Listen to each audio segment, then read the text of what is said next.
Luis Enrique. They are out of the competition. He's come under a lot of criticism, not just for the way that he chooses his players that he brings, but the style in which they went out.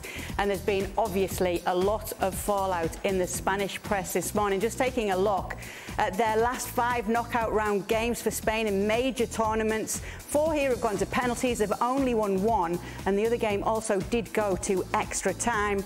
Stewart Robson still with us. Ale Moreno and Stevie Nicol here as well. Robbo, they were knocked out by Russia in 2018. Obviously, Morocco here in 2022. What is it that they're doing wrong? Well, they're passing for the sake of passing without enough penetration, and that's a major problem. When you looked at the front players that they had, not many of them are getting in the La Liga teams that they play for. They wouldn't say they're outstanding players. They're decent players. But if you pass the ball from one side of the pitch to the other and you try and play through well-organised defences who are athletic, you're going to have problems. At some point, you have to start getting crosses into the box. I think they had something 76% of the ball against Morocco, and they didn't create enough chances. Most of those 13 shots that came in were late on in the game when they were playing with urgency and they started crossing balls into the box, which they should have been doing right from the start of the game. If a side wants to sit back and remain compact and not let you play through the middle, you have to go wide and get crosses into the box. You know, that's what makes Barcelona either a decent side or a very good side, is when they get crosses from Rafinha down one side, Dembele as well. You know, that's when they look a decent side. And Spain at the moment aren't crossing the ball enough. They aren't getting enough shots in from distance. And it's a poor understanding of the game, I think, from the manager. One of the things that we mentioned yesterday following the game was the positioning taken by Gavi and Pedri in particular, where they are essentially holding hands with their own center backs. Now, you only do that because your manager has told you to do this.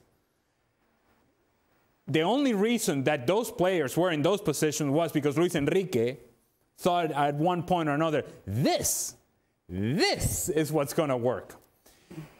And what that did was actually encourage, much more so, the passing from side to side to side to side again, and then to side again.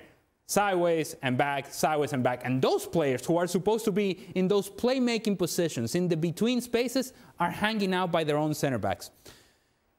That's a major issue that I have with the decision by Luis Enrique. Problem solving on the field was not happening. It wasn't coming from the sidelines. And more so than anything is that they were not having enough options in the attack. You don't have enough options because of the players you picked, that you selected coming into the World Cup, and those that you left out. There wasn't a plan B because there weren't players that could give you a plan B. It was a plan A, A1, A2, A3. There was never a change. And if you're not willing to change, guess what? You become obsolete. And that's what has happened with Spain and has happened with Luis Enrique in this competition. When it comes to penalties, Stevie, I would like to talk about you. It was the players picking who takes the penalties, not Luis Enrique. Now, obviously, you've managed the team. You've got to decide how this is going to work out in a penalty shootout. What do you think of that? Would you expect players to make substitutions during the game? So why would you have players picking the penalties? I mean, seriously. It makes no sense whatsoever.